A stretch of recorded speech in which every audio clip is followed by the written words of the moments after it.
Hello my dear students. आज मैं आप लोगों के लिए लाई हूँ क्लास 10 का first chapter that is a real number. इस वीडियो में मैं आज आपको रियल नंबर से रिलेटेड सारे पॉइंट्स क्लियर करने वाली हूँ। HCF, LCM, prime factorisation, real numbers कहाँ से आए, कैसे आए, और लास्ट में थ्योरम्स एक्सप्लेनेशन भी है। तो आप लास्ट तक इस वीडियो को देखिए and please subscribe my channel.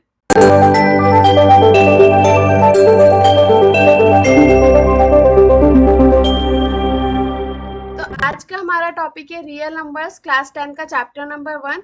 But before starting the topic I just want to tell some definitions. और हम लोग सबसे पहले जाएंगे किंडरगार्टन सेक्शन में। किंडरगार्टन सेक्शन में क्यों जाएंगे, क्या काम है भाई टीचर, वहां क्यों जाना है? एक्चुअली में फ्रेंड्स, जब किंडरगार्टन में हम लोग मैथ के बारे में पढ़ना स्टार्ट करते हैं तो सबसे पहले आप लोग क्या पढ़ते हैं? टीचर कैसे पढ़ाती है? बेटा ये 1 है, 2 है, 3 है, ऐसे ही पढ़ते हैं हम लोग। तो वो जो नंबर्स जो आपने पहली बार लाइफ में आप जब मैथ से इंट्रोड्यूस हुए थे, उन नंबर्स को हमने कैसे जाना था? 1 2 3 4 5 6 लाइक दैट ओनली। तो इन नंबर्स को क्या बोला जाता है स्टूडेंट्स? इन्हें हम बोलते हैं नेचुरल नंबर्स, जो कि हमारे 1 से स्टार्ट होते हैं और कहाँ तक जाते हैं? इनफाइनाइट तक जाते हैं। तो नेचुरल नंबर्स आपको क्लियर हो गए फ्रेंड्स क्या होते हैं? ऐसा सेट जो 1 से स्टार्ट होता है और इनफाइनाइट तक जाता है।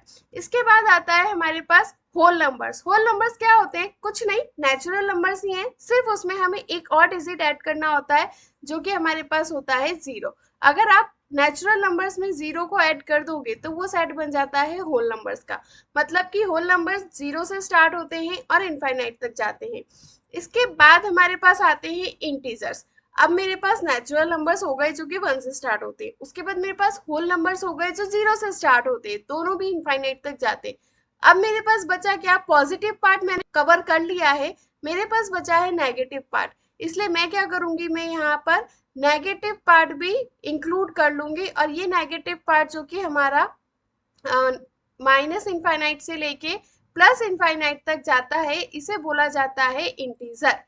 क्लियर? तो इंटीजर्स क्या होते हैं? इंटीजर्स होते हैं आपके negative numbers plus positive numbers plus 0। तो ये एक ऐसा सेट हो गया जिसमें आपको 0 भी मिलेगा, पॉजिटिव नंबर भी मिलेंगे और नेगेटिव नंबर्स भी मिलेंगे। इन सब से मिलके बनता है हमारा रैशनल नंबर। रैशनल नंबर्स क्या होते हैं? रैशनल नंबर्स होते हैं जिन्हें आप p अपॉन क्यू की फॉर्म में रिप्रेजेंट कर सकते हैं। तो फ्रेंड्स, मैंने क्यों बोला कि रैशनल नंबर इन सब से मिलके ही बने होते हैं? क्योंकि ये सारे नंबर्स को आप रैशनल नंबर्स में रिप्रेजेंट कर सकते हो, चाहे वो इंटीजर हो, चाहे वो होल नंबर हो, चाहे वो नेचुरल नंबर्स हो, कुछ भी हो, कोई सा भी नंबर हो, आप उसे रैशनल नंबर की फॉर्म में रिप्रेजेंट कर सकते हो। अब आप बोलोगे कैसे कर सकते हैं मैम, ये आप क्या बोल रहे हो? तो यहाँ पे सिर्फ एक ही कंडीशन होती है कि आपका जो Q है वो नॉट इक्वल टू 0 होना चाहिए। मतलब Q की वैल्यू 0 नहीं चाहिए, बाकी कुछ भी चलेगी, 1 2 3 -1 -2 -3 कुछ भी चलेगी, बस 0 नहीं चाहिए। तो अब सपोज मैंने एक नेचुरल नंबर कंसिडर कर लिया 4। अब 4 क्या है? 4 नेचुरल नंबर भी है, 4 होल नंबर भी है, 4 इंटीजर भी है, बट 4 रैशनल नंबर नहीं है क्योंकि वो P अपॉन Q की फॉर्म में नहीं है। आप उसे P अपॉन Q की फॉर्म में रिप्रेजेंट कर सकते हैं अगर आप नीचे 1 लगा देंगे। तो देखो मेरे पास यहाँ पर P की वैल्यू हो गई 4 और Q की वैल्यू हो गई 1। तो ऐसे आप किसी भी इंटीजर को, सपोज -3 अगर मैंने लिया तो -3 को भी मैं रैशनल नंबर की फॉर्म में रिप्रेजेंट कर सकती हूँ। क्लियर फ्रेंड्स, रैशनल नंबर्स क्या होते हैं? अब हमारा जो मेन टॉपिक है वो है real numbers. Friends, real numbers में हमारे पास एक्चुअली में दो टाइप के नंबर होते हैं, एक होता है रैशनल नंबर और दूसरा होता है इररेशनल नंबर। रैशनल नंबर तो आपको समझ में आ गए कि क्या होते हैं, p बाई क्यू की फॉर्म में रिप्रेजेंट करते हैं and q is not equal to 0 होता है। और एक और चीज होती है यहाँ पे कि p और q दोनों भी आपके क्या होने चाहिए? इंटीजर्स होने चाहिए। मतलब रैशनल नंबर नेगेटिव भी हो सकते हैं, पॉजिटिव भी हो सकते हैं और 0 भी हो सकता है। क्लियर? इररेशनल नंबर क्या हो गया? अब इररेशनल नंबर ये तो कभी पढ़ा ही नहीं, फर्स्ट टाइम पढ़ रहे हैं, कोई प्रॉब्लम नहीं, बहुत सिंपल है। इररेशनल नंबर मतलब कि कोई भी नंबर जो आप अंडर रूट में लिखते हैं, कोई भी नंबर जो आप अंडर रूट में लिखते हैं वो इररेशनल नंबर होता है। अब इसका मतलब ये नहीं है कि अंडर रूट 2 मेरे पास इररेशनल है, अंडर रूट 3 है तो अंडर रूट 4 भी इररेशनल होगा। अंडर रूट 4 इरेशनल नहीं होगा, क्योंकि अंडर रूट 4 को आप सॉल्व करके, मतलब 4 का अंडर रूट निकाल के आप उसे क्या लिख सकते हो, 2 लिख सकते हो। और 2 तो क्या होता है, 2 रैशनल नंबर हो सकता है, इंटीजर हो सकता है, होल नंबर हो सकता है, नेचुरल नंबर हो सकता है। तो 2 जो है वो इरेशनल नंबर की कैटेगरी में नहीं आता। या हम सिंपली ऐसा बोल सकते हैं कि ऐसा नंबर जो रैशनल नंबर नहीं है वो इरेशनल नंबर होता है। Clear friends? तो मेरे पास आप इरेशनल नंबर्स में अंडर रूट में कोई भी नंबर लिख सकते हो। बस आपको ध्यान रखना है कि अंडर रूट के अंदर आपके पास कंप्लीट स्क्वायर नहीं होना चाहिए। अगर वो कंप्लीट स्क्वायर होगा तो वो इरेशनल नंबर नहीं होगा। तो ऐसे नंबर्स जो कंप्लीट स्क्वायर में नहीं है और अंडर रूट में लिखे गए हैं वो होते हैं हमारे इरेशनल नंबर। तो मैं एक और एग्जांपल यहाँ पे आपको 15 बोल सकती हूँ। 15 क्या है फ्रेंड्स? इरेशनल नंबर है, क्योंकि वो कंप्लीट स्क्वायर नहीं है। ऐसे ही अगर आपको डेसिमल फॉर्म में चाहिए इरेशनल का एग्जांपल, तो डेसिमल फॉर्म में आप लिख सकते हो 20, 200, 200, 2, और ये हमारे पास चलता जा रहा है इनफाइनाइट तक। मतलब इसकी कोई एंडिंग ही नहीं है। मैं उसको जितना आगे डिवाइड करूंगी उतने ही मेरे डिजिट्स बढ़ते जाएंगे। तो ये इरेशनल नंबर हो गया, ये है ना किसी एक पैटर्न को फॉलो कर रहा है। तो इरेशनल नंबर होते क्या है एक्चुअली? पहली चीज, अंडर रूट में लिखे जाते हैं, परफेक्ट स्क्वायर नहीं होते हैं, और कभी खत्म ही नहीं होते हैं, मतलब उनकी वैल्यू चलती ही जाती है। एंड द लास्ट थिंग, किसी पर्टिकुलर पैटर्न को फॉलो करते हैं। अगर आप डेसिमल फॉर्म में देखेंगे तो वो पर्टिकुलर पैटर्न को फॉलो कर रहा है। यहाँ पे आप देखो क्या पैटर्न फॉलो कर रहा है कि पहले दो टू के बीच में एक जीरो है, फिर दो जीरो है, फिर तीन जीरो है, फिर 4 आ जाएंगे, फिर 5 आ जाएंगे, तो ऐसे वो बढ़ता जाएगा। ये इरेशनल नंबर हो गए। इसके अलावा इसमें एक और एग्जाम्पल होता है पाई। अब आप बोलोगे पाई की वैल्यू तो कितनी होती है, 22/7 होती है, तो वो तो रैशनल नंबर हो गया। नहीं, पाई की वैल्यू 22/7 ये एक मानी हुई वैल्यू है, मतलब कंसीडर की गई है ताकि हम कैलकुलेशंस को इजीली सॉल्व कर सकें, हम क्वेश्चंस को इजीली सॉल्व कर सकें। इसके लिए पाई की वैल्यू 22/7 कंसीडर की गई है। बट एक्चुअली में पाई की वैल्यू कितनी होती है फ्रेंड्स? पाई की वैल्यू होती है 3.14, और ये हमारे पास चलती जाती है। तो पाई की भी जो वैल्यू है वो कभी खत्म नहीं होने वाली वैल्यू है, इसलिए उसे भी क्या बोला जाता है? इरेशनल नंबर बोला जाता है। क्लियर? अब इन दोनों से बनता है हमारा आज का topic, that is a real number. Real numbers समझ में आ गया आपको क्या होते हैं? जो रैशनल नंबर और इरेशनल नंबर से मिलके बने होते हैं उसे रियल नंबर्स बोला जाता है। तो इन शॉर्ट आप ये बोल सकते हो कि रियल नंबर्स में आपके पास सारे नंबर्स आ गए। Whole number, natural number, integers, rational, irrational, under root, without under root, सारे नंबर्स किसके अंदर आ जाते हैं? रियल नंबर्स के अंदर आ जाते हैं। Clear friends? Now next point is prime numbers versus composite numbers. Prime numbers क्या होते हैं फ्रेंड्स? जो सिर्फ अपनी टेबल में आते हैं। जैसे अगर मैं बात करूँ 2 की, 2 सिर्फ अपनी टेबल में आता है, किसी और की टेबल में नहीं आता। 3 सिर्फ अपनी टेबल में आता है। 4 2 की टेबल में भी आता है, 4 की टेबल में भी आता है, तो 4 नहीं लेंगे। देन 5 सिर्फ अपनी टेबल में आता है। फिर 6 2 की टेबल में भी आता है, 3 की टेबल में भी आता है, और 6 की टेबल में भी आता है। देन 7 सिर्फ अपनी टेबल में आता है। उसके बाद हम देखें 8 2 की टेबल में आता है, 4 की टेबल में आता है, 8 की टेबल में आता है। तो ये जो मैंने नंबर्स लिखे हैं यहाँ पर, दो अलग अलग जगह मैंने सेट लिखा है। एक लिखा है 2 3 5 7, एक लिखा है 4 6 8। तो फ्रेंड्स ये जो मैंने पहला वाला सेट लिखा है 2 3 5 7, अगर आप नोटिस करेंगे तो ये नंबर्स वो नंबर्स है जो सिर्फ और सिर्फ अपनी टेबल में आते हैं, किसी और की टेबल में नहीं आते। ऐसे नंबर्स को बोला जाता है प्राइम नंबर्स। और ऐसे नंबर्स जो अपनी टेबल में तो आते ही है लेकिन साथ ही किसी और नंबर की टेबल में भी आते हैं, उन्हें बोला जाता है कंपोजिट नंबर। तो ये तो फ्रेंड्स एक सिंपल सी जनरल अंडरस्टैंडिंग के लिए मैंने आपको बोला है। बट एक्चुअली में इसकी डेफिनेशन क्या होती है? प्राइम नंबर्स वो नंबर्स होते हैं जिनके फैक्टर्स कितने होते हैं? दो फैक्टर्स होते हैं। कौन कौन से दो फैक्टर होते हैं? एक तो नंबर इटसेल्फ, यानी कि जिस नंबर की आप बात कर रहे हो वो नंबर खुद उसका फैक्टर होगा, और दूसरा फैक्टर होगा उसका 1। तो जैसे 2 की अगर हम बात करें तो यहाँ पे मेरे पास 2 के फैक्टर कितने हो गए? 2 और 1। 3 की बात करूँ तो 3 के फैक्टर हो गए 3 और 1। 5 की बात करूँ तो 5 के फैक्टर हो गए 5 और 1। 7 की बात करूँ 7 के फैक्टर हो गए 7 और 1। तो ऐसे हमारे पास प्राइम नंबर्स कौन कौन से हो गए? 2 3 5 7 11 13, और ऐसे हमारे पास हो जाते जाते हैं, बहुत सारे हैं। ठीक है, तो वो आप फाइंड आउट कर सकते हो, जो सिर्फ अपनी टेबल में आते हैं वो प्राइम नंबर्स होते हैं। और ऐसा नंबर जो प्राइम नंबर नहीं है वो आप सिंपली बोल सकते हो कि कंपोजिट नंबर है। कंपोजिट नंबर की डेफिनेशन क्या होती है कि इनके जो फैक्टर्स हैं वो मोर देन 2 होते हैं, मतलब इनके कम से कम 2 से ज्यादा ही फैक्टर होंगे, मोर देन 2 होते हैं। जैसे मैं अभी 4 की बात करूँ तो 4 1 की टेबल में भी आता है, 4 2 की टेबल में भी आता है, 4 4 की टेबल में भी आता है। तो यहाँ पे 4 के टोटल कितने फैक्टर्स हो गए, 3 फैक्टर्स हो गए, मोर देन 2 है, तो ये कंपोजिट नंबर है। 6 की बात करो तो 6 1 की टेबल में आता है, 2 की टेबल में आता है, 3 की टेबल में आता है एंड देन 6 की टेबल में भी आता है। तो 6 के टोटल फैक्टर्स आपको यहाँ पे कितने मिल गए, 4। तो 6 क्या हो गया, कंपोजिट नंबर हो गया। क्यों हो गया, क्योंकि उसके फैक्टर्स मोर देन 2 है। क्लियर हो गया प्राइम नंबर्स कंपोजिट नंबर्स क्या होते हैं। ओके, को prime numbers and twin prime numbers. को प्राइम नंबर्स क्या होते हैं, जिनके अंदर सिर्फ एक ही फैक्टर कॉमन होता है और वो होता है 1। जैसे अगर मैं यहाँ पे बात करूँ 5 और 7, ठीक है, 5 के फैक्टर्स हमारे पास क्या होंगे, 1 और 5, और 7 के फैक्टर्स क्या होंगे, 1 और 7।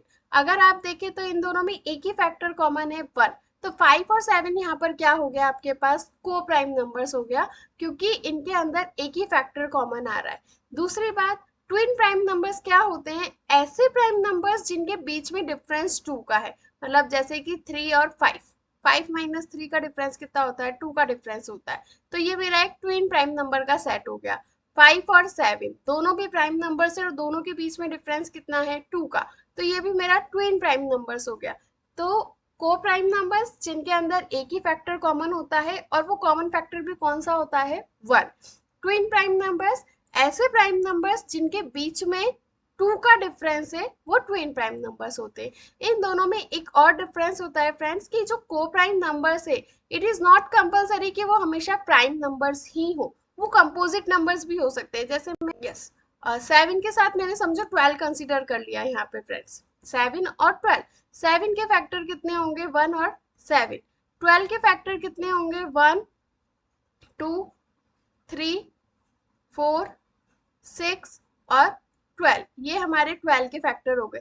लेकिन अगर आप कॉमन फैक्टर देखेंगे तो कॉमन फैक्टर कितना आ रहा है, सिर्फ 1 आ रहा है। तो ये जो 7 और 12 है ये आपका क्या हो गया फ्रेंड्स, को प्राइम नंबर्स हो गया, क्योंकि इनके अंदर एक ही कॉमन फैक्टर है।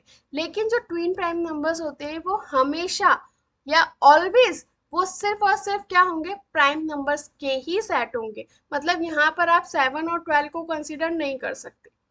क्लियर, एक तो उनके बीच में डिफरेंस 2 का चाहिए और सेकंड थिंग कि वो दोनों भी प्राइम नंबर्स ही चाहिए, तो ही वो ट्विन प्राइम नंबर्स होंगे, अदरवाइज वो नहीं होंगे। तो आपको को प्राइम और ट्विन प्राइम क्लियर हो गया friends. Now see the next one, prime factorisation. Prime factorisation क्या होता है, देखो पहले हम सिंपल नंबर लेते हैं, जैसे मैंने 14 ले लिया। 14 का प्राइम फैक्टराइजेशन आपको निकालना है तो सिंपल, बहुत सिंपल होता है कि आपको सिर्फ डिवीजन करना है, प्राइम नंबर से करना है। प्राइम फैक्टराइजेशन मतलब कि आप किसी नंबर को बार बार डिवाइड कर रहे हैं, लेकिन किससे, only and only prime number से, तो वो प्राइम फैक्टराइजेशन हो गया। तो मैंने 14 का अगर यहाँ पे निकाला तो मेरे पास निकला 2 7 14, और फिर मैंने वापस 7 से डिवाइड किया तो ये 1 आ गया। मतलब आपको ये प्राइम नंबर से डिवाइड करते हुए जाना है, और कब तक डिवाइड करना है, जब तक कि आपका लास्ट डिजिट 1 नहीं आ जाए, इसे प्राइम फैक्टराइजेशन बोला जाता है। क्लियर, अभी इसी का एक और मेथड होता है, ये तो हमारा मेथड कहलाता है डिवीजन मेथड। ये भी आपको बुक में दिया है, दोनों मेथड है आपकी बुक में, आप कोई सा भी यूज कर सकते हैं। अगर एग्जाम में मेंशन नहीं किया है मेथड नेम, तो आप कोई सा भी मेथड यूज कर सकते हैं प्राइम फैक्टराइजेशन के लिए। और दूसरा मेथड होता है हमारे पास factor tree method. Factor tree method में 14 का मैं कैसे निकालूंगी, मैंने 14 को पहले मैंने प्राइम नंबर 2 से डिवाइड किया, 2 से डिवाइड किया तो मेरा आंसर कितना आया, 7। अभी ये दोनों भी देखो प्राइम नंबर से, इनके और कोई फैक्टर्स हो नहीं सकते, तो ये वाला फैक्टर ट्री मेथड मेरा यही खत्म हो गया, मुझे इसके प्राइम फैक्टर्स मिल गए। 14 के क्या होते हैं, 2 इंटू 7, ये मेरा प्राइम फैक्टराइजेशन हो गया।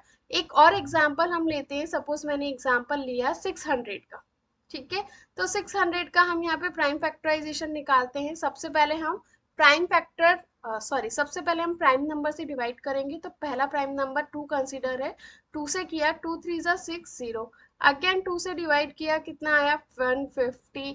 अगेन मैंने 2 से डिवाइड किया क्योंकि लास्ट में 0 आ रहा है तो हो सकता है 2 7 14 एंड 2 5 10। अभी देखो 75 है, 2 से डिवाइड नहीं होता क्योंकि ऑड नंबर है, तो मैं 3 से कर सकती हूँ क्योंकि ये 3 से हो जाएगा। तो 3 2 जा 6 एंड 3 5 जा 15। अभी ये 3 से भी नहीं होगा तो हम 5 से करेंगे, 5 1 जा 5, 5 1 जा 5। तो ये मेरे पास 600 का क्या मिल गया मुझे, प्राइम फैक्टराइजेशन मिल गया। कौन से मेथड से, डिवीजन मेथड से। इसी को आप फैक्टर ट्री मेथड से भी कर सकते हैं। कैसे, पहले मैंने 2 से डिवाइड किया, तो 2 से डिवाइड करने के बाद मुझे मिला 300। आप देखो 2 तो प्राइम है, वो तो नहीं और आगे डिवाइड हो सकता, लेकिन 300 हो सकता है। तो 300 को मैंने वापस 2 से किया, मुझे क्या मिला 150। ओके, अगेन 2 यहाँ पर प्राइम है, वो नहीं हो सकता, लेकिन 150 हो सकता है। तो 150 को मैंने वापस 2 से किया तो मुझे मिला 75।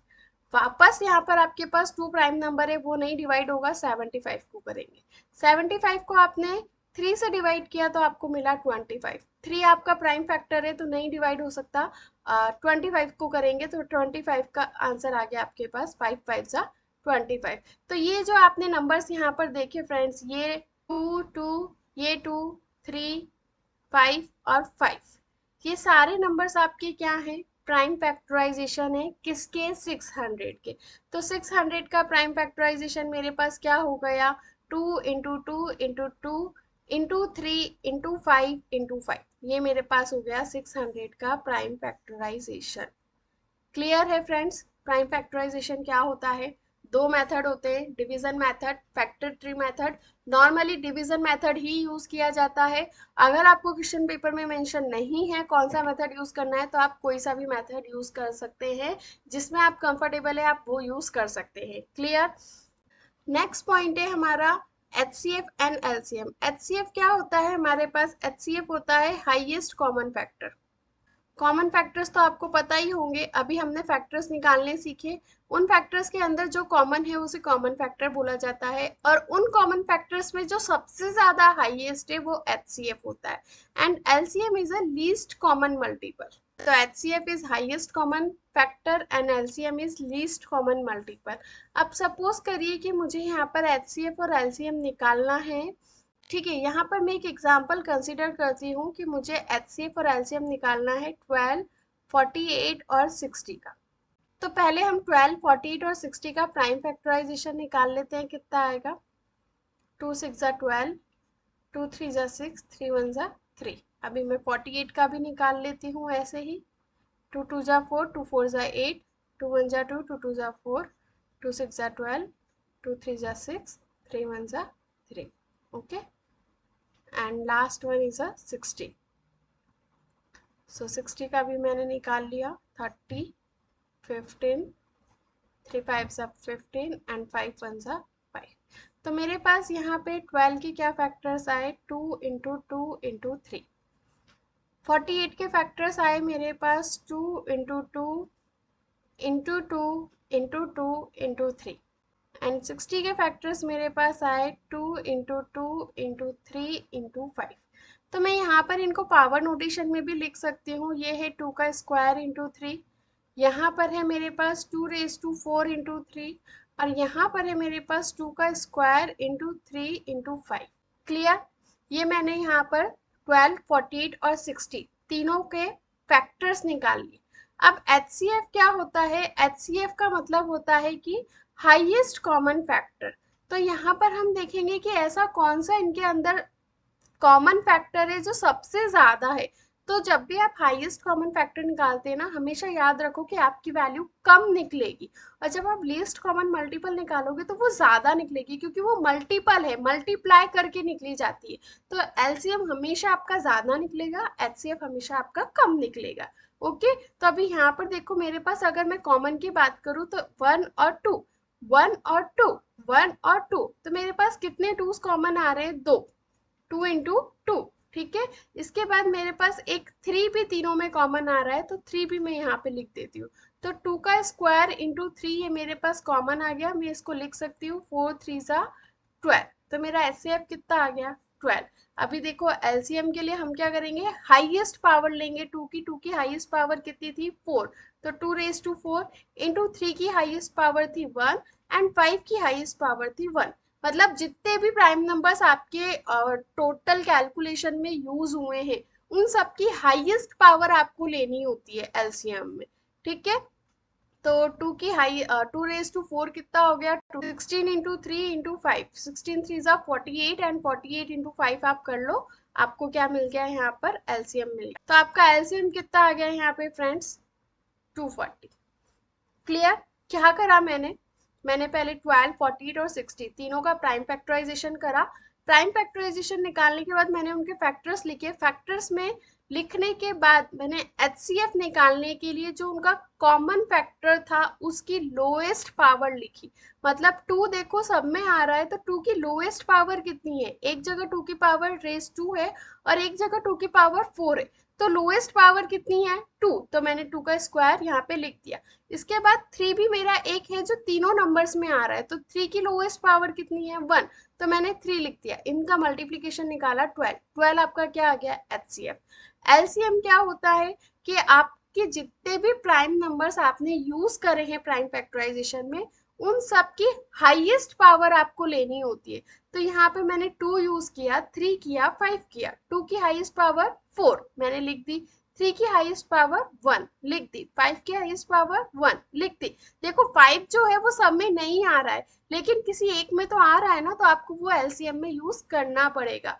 एक और चीज के एचसीएफ जो है उसकी वैल्यू हमेशा कम आती है और एलसीएम जो है उसकी वैल्यू हमेशा ज्यादा आती है। इसके अलावा एक और पॉइंट होता है एचसीएफ और एलसीएम में उनका रिलेशन। एचसीएफ और एलसीएम के बीच में रिलेशन क्या होता है, तो अगर सपोज करो कि यहाँ पर मैंने 2 का ही एचसीएफ और एलसीएम निकाला होता, 12 और 48 का जो भी आता वो मैंने यहाँ पे निकाला होता, तो सपोज इसका एचसीएफ तो मेरे पास कितना आ जाएगा, 12 और 48 का अगर आप यहाँ से देखेंगे तो एचसीएफ मेरे पास आएगा 2 स्क्वायर इंटू 3 यानी कि 12 ही आएगा, ओके, क्योंकि उतना ही पार्ट कॉमन आ रहा है। बट एलसीएम आपके पास कितना आ जाएगा, 2 की पावर 4 इंटू 3 आ जाएगा यानी कि 48 आ जाएगा, ठीक है। तो देखो यहाँ पर मेरा एचसीएफ कितना आ रहा है, 12, और एलसीएम कितना आ रहा है, 48। इस सिर्फ इन दो नंबर्स का, ओके। तो इनके बीच में रिलेशन क्या होता है, HCF multiply by LCM is equals to product of two numbers. ये टू नंबर्स कौन से होते हैं, जिनका एचसीएफ और एलसीएम आपने फाइंड आउट किया है। यहाँ पर मैंने ये 12 और 48 का एचसीएफ और एलसीएम फाइंड आउट किया था, तो मेरा रिलेशन क्या हो गया है यहाँ पे कि HCF multiply by LCM is equals to the product of two numbers. आप चेक भी कर सकते हैं, बाय लक यहाँ पर ऐसा हो गया है, बाय चांस मतलब ऐसा हो गया है कि HCF और LCM वही आ रहा है जो हमने नंबर्स लिए हैं, बट हर बार वैसा नहीं होता है। अगर आप कोई और एग्जाम्पल लेकर ये क्वेश्चन सॉल्व करेंगे तो आपको समझ में आ जाएगा। क्लियर। नाउ फर्स्ट थ्योरम आपके चैप्टर की, every composite number can be expressed as a product of prime numbers and this factorization is unique apart from the order in which the prime factors occur। क्या बोला है उसने कि आप किसी भी कंपोजिट नंबर को प्राइम नंबर्स के प्रोडक्ट के फॉर्म में एक्सप्रेस कर सकते हैं। अब देखो मैं यहाँ पर एक एग्जांपल ले लेती हूँ कंपोजिट नंबर, जैसे कोई कंपोजिट नंबर मैंने ले लिया, सिंपल ही लेते हैं हम, 18 ले लेते हैं, ओके। तो 18 एक कंपोजिट नंबर है। अब उन्होंने क्या बोला है कि कोई भी कंपोजिट नंबर जो है आप उसे किस में एक्सप्रेस कर सकते हो, प्रोडक्ट ऑफ प्राइम नंबर्स में एक्सप्रेस कर सकते हो।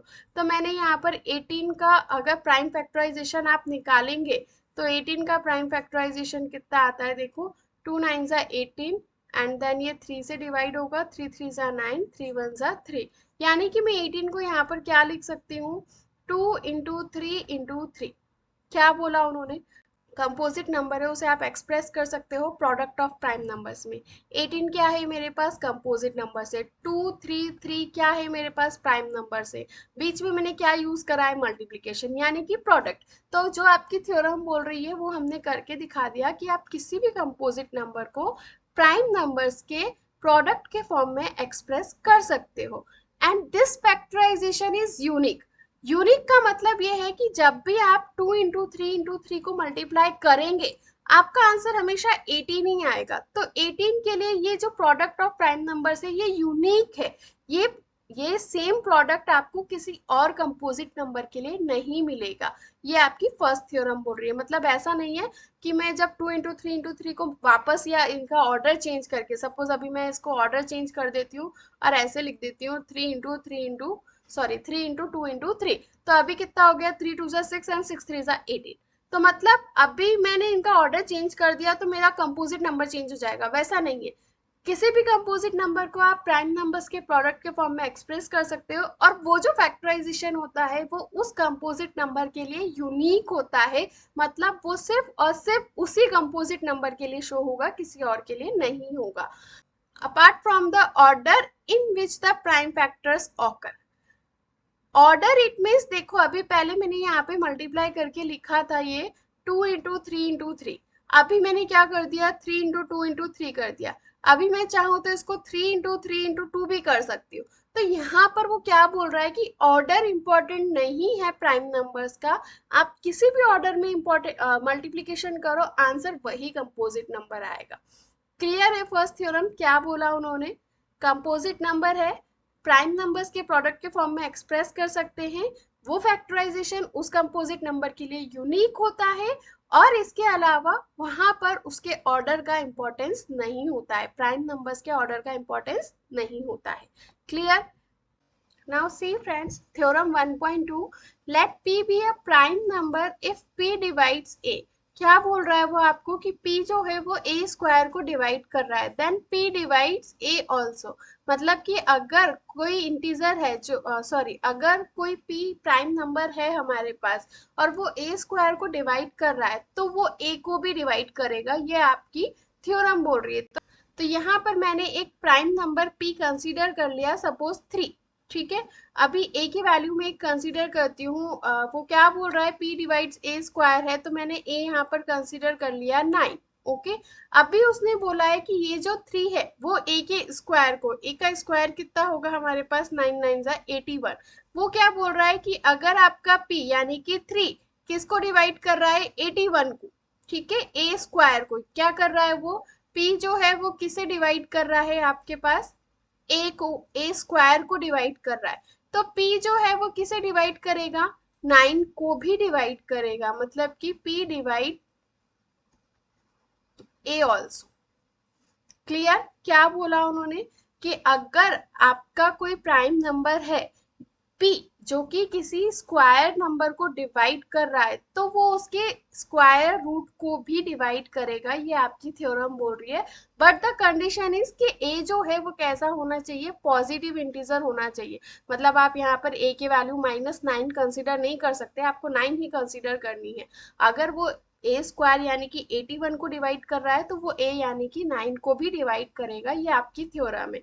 ये थ्योरम आपके पास एक्सप्लेनेशन के लिए नहीं आती है, लेकिन जब हम आगे क्वेश्चन सॉल्व करते हैं तो ये थ्योरम वहां पर यूज होती है। तो हर बार हमें ये प्रूफ करके दिखाने की जरूरत नहीं है कि अगर p a स्क्वायर को डिवाइड करेगा तो p a को भी डिवाइड करेगा। हम डायरेक्टली वहां पे लिख सकते हैं कि by theorem it is already proved, तो we just write the theorem number और द थ्योरम। अगर आप सिर्फ वहां पे थ्योरम भी मेंशन कर देते हैं तो हमारा काम चल जाता है, हमको वहां पे एक्सप्लेनेशन की जरूरत नहीं होती है। Clear this theorem? Now next theorem is √2 is irrational. अब ये जो फ्रेंड्स क्वेश्चंस होते हैं ना, ये आपको एक्सप्लेनेशन के लिए, प्रूफ करने के लिए आते हैं। मतलब वो कोई सा भी आपको इरेशनल नंबर बोल दे, हमें पता है कि √2 इरेशनल नंबर है, ये हमने स्टार्टिंग में ही पढ़ा था, लेकिन ये आपको प्रूफ करके दिखाना है। तो यहाँ पर वो आपको √2 के अलावा आपको √3 पूछ सकता है, √5 पूछ सकता है, √7 पूछ सकता है, √11 पूछ सकता है। तो वो ऐसा कोई भी आपसे इरेशनल नंबर पूछ सकता है कि इसे प्रूफ करके बताओ कि ये इरेशनल नंबर है। तो प्रोसेस सबका सेम ही होता है। अगर आपने √2 को प्रूव करना सीख लिया तो आप बाकी सबको भी प्रूव कर सकते हैं। तो सबसे पहले हमने अज्यूम किया यहाँ पे कि लेट √2 जो है, जो उसने बोला हम उसका उल्टा अज्यूम करेंगे, उसका अपोजिट अज्यूम करेंगे कि let √2 is rational number. Okay, अब सपोज ये रैशनल नंबर है तो इसका मतलब मैं क्या लिख सकती हूँ कि √2 जो है वो मेरे पास कैसा होगा, a/b होगा। क्यों होगा? क्योंकि मुझे पता है कि जो रैशनल नंबर्स होते हैं वो कैसे लिखे जाते हैं, पी बाई क्यू की फॉर्म में लिखे जाते हैं। ये पता है ना आपको रैशनल नंबर्स कैसे लिखे जाते हैं, पी बाई क्यू की फॉर्म में लिखे जाते हैं। तो under root 2 is equals to a upon b हो जाएगा। अगर आप स्क्वायर कर दे both sides, okay, I will write here 2 is equals to a square upon b square, square on both sides, आप ब्रैकेट में ये लिख सकते हैं, square on both sides. Clear है इतना? क्या किया मैंने, उसका अपोजिट अज्यूम करा, उसको रैशनल नंबर की फॉर्म में लिखा एंड देन स्क्वायर कर दिया, क्योंकि मुझे अंडर रूट का साइन रिमूव करना था। अभी क्रॉस मल्टीप्लिकेशन कर लो तो क्या आ रहा है, 2b square is equals to a square. अब यहाँ पर आप देखो कि अगर मैं इस 2 को नीचे डिवीजन में लेके जाऊं, मतलब अगर मैं इसको ऐसे लिखूं, b square is equals to a square divide by 2, तो ये क्या बोल रहा है आपको यहाँ पर, ए स्क्वायर जो है वो आपका 2 से डिवाइड हो रहा है, इसका मतलब ए जो है वो भी किससे डिवाइड होगा, 2 से। अब भी हमने पिछली थ्योरम में पढ़ा, क्लियर, ऐसे वो थ्योरम यूज होता है, ठीक है। वो थ्योरम कैसे कहाँ पर यूज करना है, तो इस तरीके से हमें वो वाला थ्योरम यूज करना है, वो एक्सप्लेनेशन के लिए नहीं आता। तो b square is equal to a square by 2, यानी कि ए स्क्वायर आपका 2 से डिवाइड हो रहा है, तो ए भी क्या होगा, 2 से डिवाइड होगा। तो यहाँ पर अब मैंने कंसीडर कर लिया कि लेट सी हमारे पास कोई इंटीजर है, let C be any integer, okay. अगर सी कोई इंटीजर हमारे पास है तो हम उसे ऐसे लिख सकते हैं कि a इज इक्वल टू कितना होगा, 2c होगा।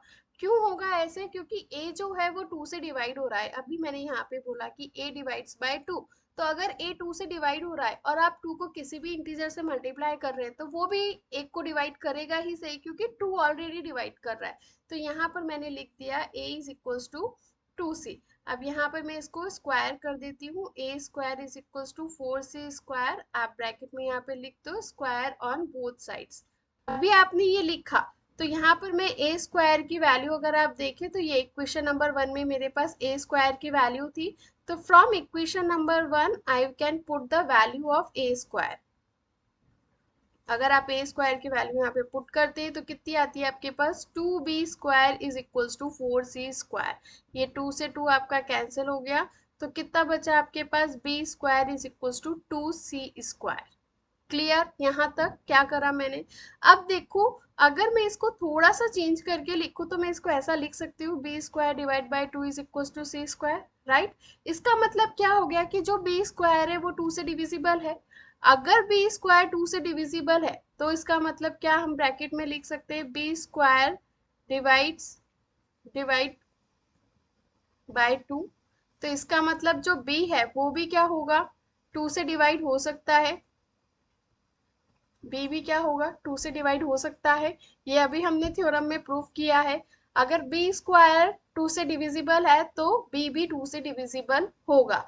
तो अभी हमने यहाँ पर ये बोला था कि a square divide by 2, so a divide by 2, मतलब a भी आपका 2 से डिवाइड हो रहा है और b भी आपका 2 से डिवाइड हो रहा है। बट हमने स्टार्टिंग में अज्यूम किया था कि a और b को प्राइम नंबर है। अगर वो को प्राइम नंबर है तो उनका कॉमन फैक्टर सिर्फ क्या होना चाहिए, 1 होना चाहिए। बट यहाँ पर आप देख रहे हो कि a और b का कॉमन फैक्टर 1 के अलावा 2 भी आ रहा है। इसका मतलब हमने जो अज्यूम किया था वो रॉन्ग था, a and b are not को प्राइम नंबर्स, वो को प्राइम नंबर्स नहीं है। और अगर वो को प्राइम नंबर्स नहीं है तो our assumption is wrong. So we can say from first, आप यहाँ पे इसको नाम दे दो second, from first and second under root 2 is irrational number. Clear है फ्रेंड्स, क्या बोला मैंने, एक बार फिर से आपको एक्सप्लेन कर देती हूँ पूरा point. Under root 2 is irrational number, तो हमने अज्यूम किया कि अंडर रूट 2 रैशनल नंबर है। अगर वो रैशनल नंबर है तो हम उसे लिख सकते हैं under root 2 is equals to a upon b, but the condition is कि ए और बी क्या होने चाहिए, को प्राइम नंबर्स होने चाहिए। इसके बाद हमने यहाँ पे उन दोनों का स्क्वायर कर दिया, दोनों साइड स्क्वायर कर दिया, तो 2 is equals to a square upon b square आ गया। इसको क्रॉस मल्टीप्लीकेशन किया, आपको मिला 2b square is equals to a square. अगर मैं इसको थोड़ा सा और सॉर्ट आउट करके लिखूं तो मैं लिख सकती हूँ b square is equals to a square divide by 2। इसका मतलब आपका जो a स्क्वायर है वो किससे डिवाइड हो रहा है, 2 से। जो अभी इसके पहले वाली थ्योरम हमने पढ़ी उसमें क्या था कि अगर किसी नंबर का स्क्वायर प्राइम नंबर से डिवाइड हो रहा है तो उस नंबर का अंडर रूट भी प्राइम नंबर से डिवाइड होगा। तो यानी कि a भी किससे डिवाइड होगा, 2 से। ये एक पार्ट हमारा यहाँ पे क्लियर हो गया। अब हम बोल रहे हैं कि c जो है वो एक अलग इंटीजर हमने कंसीडर करा है, जिसके लिए हम लिख सकते हैं कि a is equals to 2c है। ये मैंने क्यों लिखा, क्योंकि अगर a 2 से डिवाइड है तो मैं 2 को किसी भी नंबर से डिवाइड कर सॉरी क्योंकि अगर a 2 से डिवाइड है तो मैं 2 को किसी भी नंबर से मल्टीप्लाई करूँ वो a को डिवाइड करेगा ही सही। ठीक है, तो यहाँ पर मैंने दोनों की स्क्वायरिंग कर दी, a square is equals to 4c square आ गया। फर्स्ट इक्वेशन से a स्क्वायर की वैल्यू पुट कर दो, b square is equals to 4c square आ गया, तो एक्चुअली में आपको वैल्यू मिल गई b square is equals to 2c square. इसको थोड़ा सा सॉल्व करके लिखो, b square by 2 is equals to c square. तो क्या हो गया कि ये जो बी स्क्वायर है हम देख रहे हैं कि वो 2 से डिवाइड है, मतलब बी स्क्वायर भी 2 से डिवाइड हो रहा है। अब अगर बी स्क्वायर 2 से डिवाइड हो रहा है तो by theorem we can say that b is also divide by 2। B square divisible है तो बी भी डिविजिबल होगा। अब आप देखो कि यहाँ पर ए भी 2 से डिवाइड कर रहा है और बी भी 2 से डिवाइड कर रहा है। अगर दोनों ही 2 से डिवाइड कर रहे हैं इसका मतलब उनका कॉमन फैक्टर 2 हो गया। और को प्राइम नंबर्स में क्या होता है कि उनका कॉमन फैक्टर सिर्फ 1 होता है, जबकि यहाँ पर 1 के अलावा 2 भी उनका कॉमन फैक्टर बन रहा है। इसका मतलब आपने जो स्टार्टिंग में अजम्पशन किया था वो अजम्पशन आपका रॉन्ग है। तो हमें यहाँ पे लिखना पड़ेगा a and b are not को prime numbers, so from first and second we can say that under root 2 is an irrational number. ऐसे ही आप रूट 3, रूट 5, रूट 7, रूट 11 और भी जो अलग क्वेश्चन है जो अभी हमारे पास एक्सरसाइज में आगे आने वाले हैं, उन सब का एक्सप्लेनेशन आप यहाँ पर इस तरीके से दे सकते हैं कि वो इरेशनल नंबर कैसे है। अब मैं नेक्स्ट वीडियो में एक्सरसाइज के क्वेश्चंस एक्सप्लेन करने वाली हूँ friends. So stay tune and keep watching and please subscribe my channel and do like and share. Okay friends, bye bye.